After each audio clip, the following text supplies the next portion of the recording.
Hey everybody, welcome back to Josh Lioce's video blog. This week we're talking about the 4 essential steps of selling a home when you have pets. Stay tuned, I'll be right back.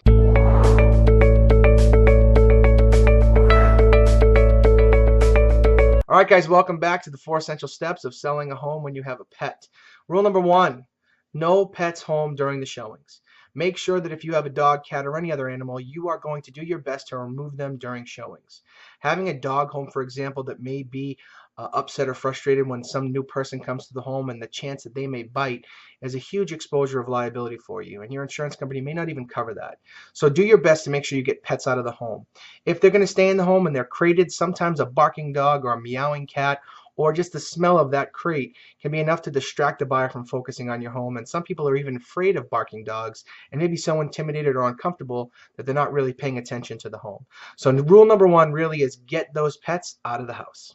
Alright guys, essential step number 2, prepare that backyard. Now you and I know, because I have 2 dogs, the backyard can be somewhat of a landmine area for pets and animals. So do your best in preparation to go in the backyard, pick up all the droppings, make sure that any areas that are dug up by the dog are filled in so that it's not a tripping hazard, and also so that it looks good. Put down some new grass seed or even lay some fresh sod if you can. Make sure if you have an area where the dog goes to the bathroom and the grass is turned a different color, make sure you try to dig that up and replant some seed or like I said, do some sod. Try to make that initial area of the backyard very presentable and welcoming. So keep dogs out of the area or take them for long walks to go to the bathroom. All right, essential step number 3, one of the most important things, removing the odors. Odors can be a real estate deal killer, and pet odors are very strong. They're second only to cigarette smoke. So if you have someone come in your home and maybe you don't even smell it and your realtor advises you that they smell dog or cat, first of all, don't be offended.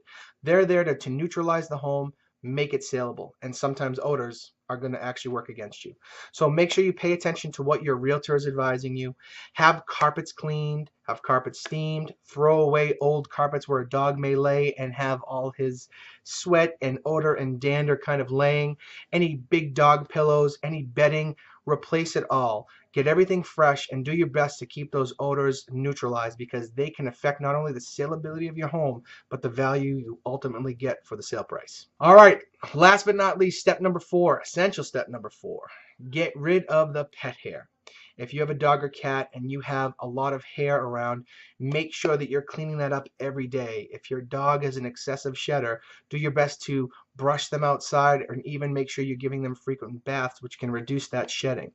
Dog hair, cat hair, any kind of dander can have a buyer walk in and immediately have their allergies react and can send a buyer running out the door.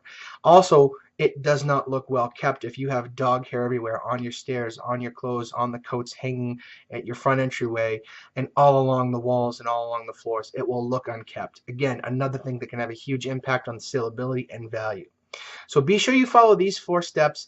Make sure that you take care of all the pet hair, all the odors, backyards, and make sure the pets are not home when you have showings. As always, thank you so much for watching. This was a tip that came in from several of my clients. I hope it was very helpful to you.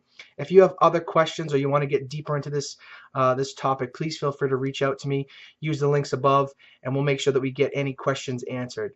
Stay tuned. We'll see you next time. Thanks again for watching Josh Lioce's video blog.